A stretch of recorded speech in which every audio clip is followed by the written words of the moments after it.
Huling paalam niya po, magtatrabaho daw po doon sa Barangay Paklasan. Pero po nung hindi yata natuloy. Tapos po mayroon siyang barkada na yung si Broscal yun. Gabi na po sila umalis. Yung papasok po, sila po yun. Pero nung palabas po, hindi na po sila. Nag-chat sa akin yung kanyang papa na yung anak mo hindi nakauwi kagabi pa. Hindi nga daw po nag-chat. Parang nasangkot lang po siya. Parang nadamay lang po doon kay Bros. Kasi yung si Bros po talaga yung doon, parang asset po kasi siya ng pulis. According po sa investigation namin, sir, napasama lang po siya doon. Yan po kasi si Calyon mayroon siyang previous case na mga drug arrest. So, meron na po tayong kinatutukan dyan, sir, na person of interest. Mag-coordinate po yung team ng Wanted sa radyo, ma'am. Samahan po kayo punta dun sa PNP.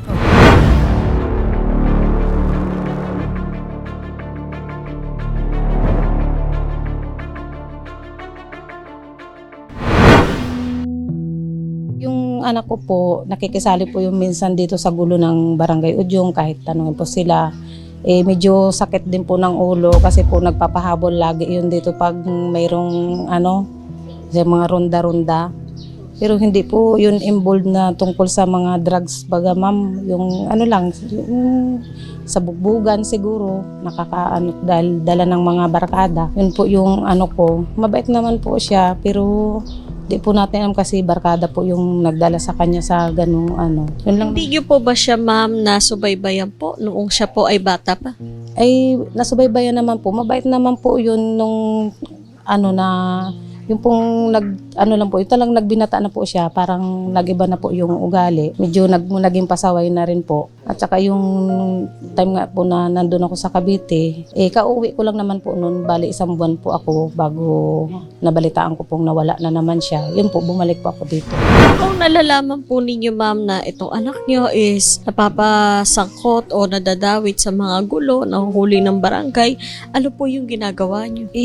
Inapagsabihan naman po, pinapangaralan naman po, nagapangako naman po na magbabago, hindi na niya gagawin. Pero siguro po dahil nga po yung nagainom din po siya, baka po yung ng mga barkada, dami po kasi siyang barkada, hindi naman araw-araw na nababantayan. Sinachat ko naman po na mag-ayos nagapangako naman na wala daw naman. Yun nga lang po, yung parang 21 na rin kasi siya, hindi ko na rin yung talagang ginagawa niya, hindi ko rin din alam. May girlfriend po siya. Wala pa po siyang asawa, binata pa po yun. Yung girlfriend niya po, ano po ang sinabi? Or may alam ba siya? Or mga connections? May mga nababasa ba siya? Or napapansin doon po sa anak ninyo bago po ito mawala? Nung time po daw na yung anak ko sa kanya, medyo may tampuhan nga po daw sila.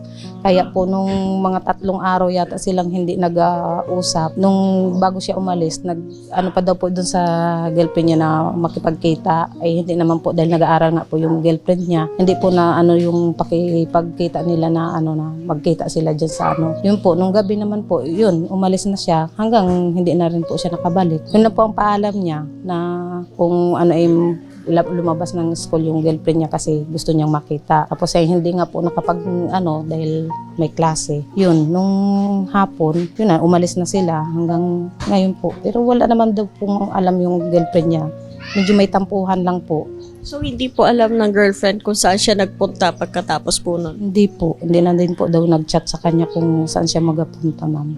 Yun lang po ang huling chat niya daw sa kanya. Ito po bang anak niyo, ma'am, ay hindi ba gumagamit ng droga or di ba siya connected sa drugs? Yung siguro, ma'am, kung hindi naman po nagsasabi sa akin, hindi po natin alam, hindi ko rin po alam kung gumagamit siya. Siyempre po, yung sinamahan niya, ganun ang baka po, may gumagamit na rin po siguro. Pero hindi naman po siguro sasabihin niya sa akin na gumagamit siya ng ganong klaseng pinagbabawal na. Yun lang po, inom, sigarilyo, po. Pero yung sa drugs po, hindi naman po siya nagsasabi sa akin. Siguro po, natatakot din naman po siguro na papagalitan siya. Sabi ko nga po, kung halimbawa nagagamit man po, naman po yung siguro na yung mawala sila ng ganon na lang.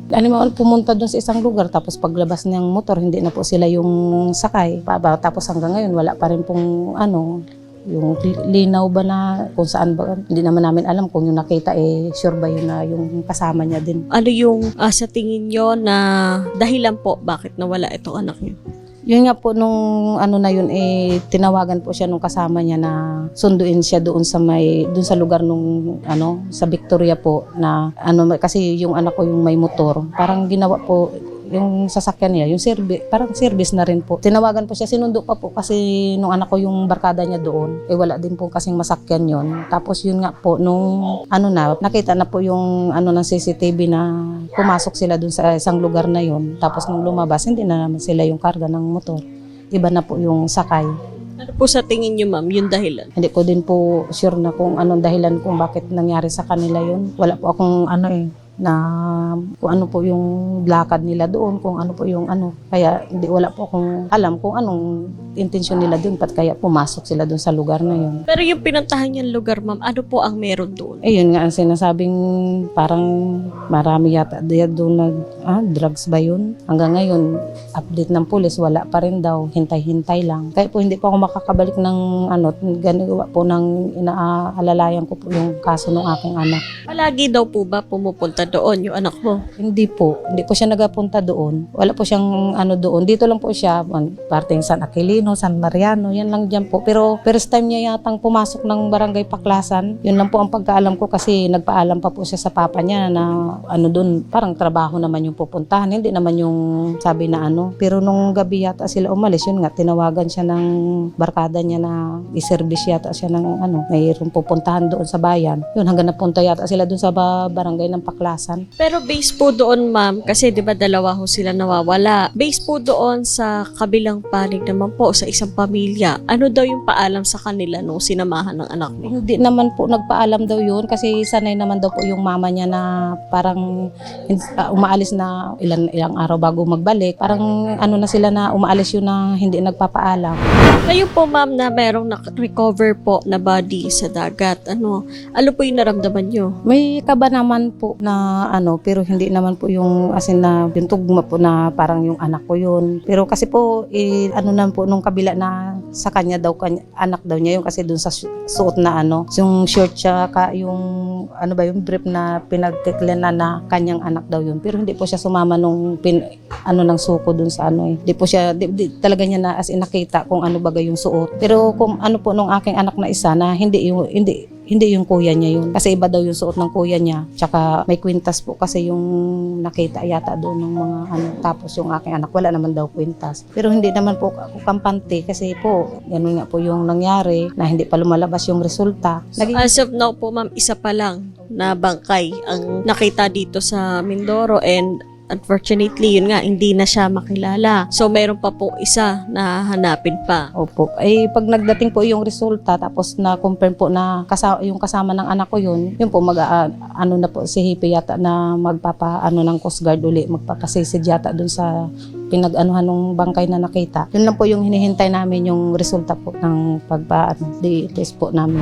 Kay si Rapi Tulfo po, marami pong salamat at hindi niyo po ako pinabayaan. Napakalaking tulong po at umaasa po akong matutulungan niyo po ako sa paghahanap sa aking anak. Yun lamang po. Mahirap po kasi tanggapin, ma'am, sa halos 2 buwan kalahati na hindi namin siya nakikita. Sa size po kasi sa pagtulog pa lang, hindi ko na po alam kung buhay ba yung anak ko o patay na. Kasi ang iniisip ko lagi, pakahirap po bilang isang ina na isipin na ganun lang na basta-basta lang mawala yung anak mo. Basta napakahirap po tanggapin. Kahit sabihin po nilang umasa na buhay, doon po mahirap talaga, ma'am. Hindi makatulog ng maayos kasi iniisip na pa isang gabi, isang araw, umuwi yung anak ko. Pero wala, ma'am. Kahit paramdaman lang sa chat, wala talaga.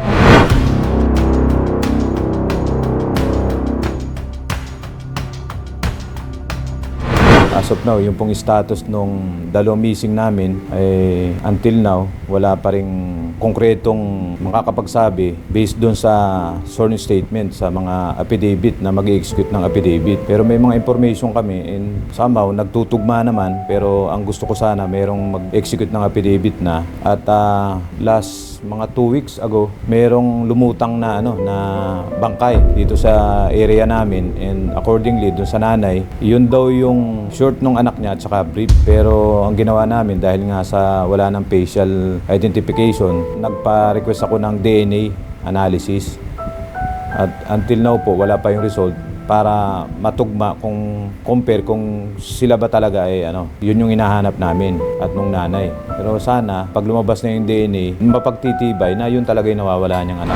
Based dun sa mga records po ng dalawa, meron siya mga record ng involvement sa drugs. And based dun sa pinuntahan din nila na lugar at dun sa nakuha namin CCTV and dun sa mga anggulo is lumalabas na drugs ang parang alitan siya. Nakikita ko po talagang porsigido yung pamilya at nakita ko nga sa post nila, nag-post pa sila ng reward.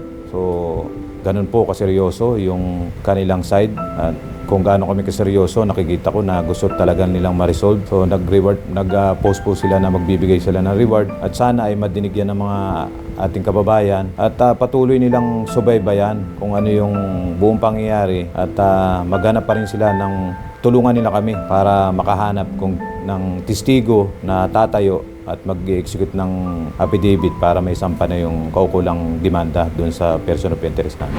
Sana po, yung pong mga kababayan ko, ay magmalasakit po kayo doon sa dalawang nawawala at magbigay kayo ng talagang ano yung nalalaman nila at magkukunan namin sila ng statement at yun ay panumpaan nila para maisampa na sa korte kung ano yung demanda na nararapat doon sa aming person of interest. Maraming salamat po sa pagtutok po sa kaso po nitong dalawang lalaki po na nawawala. Maraming salamat din po. Magandang hapon.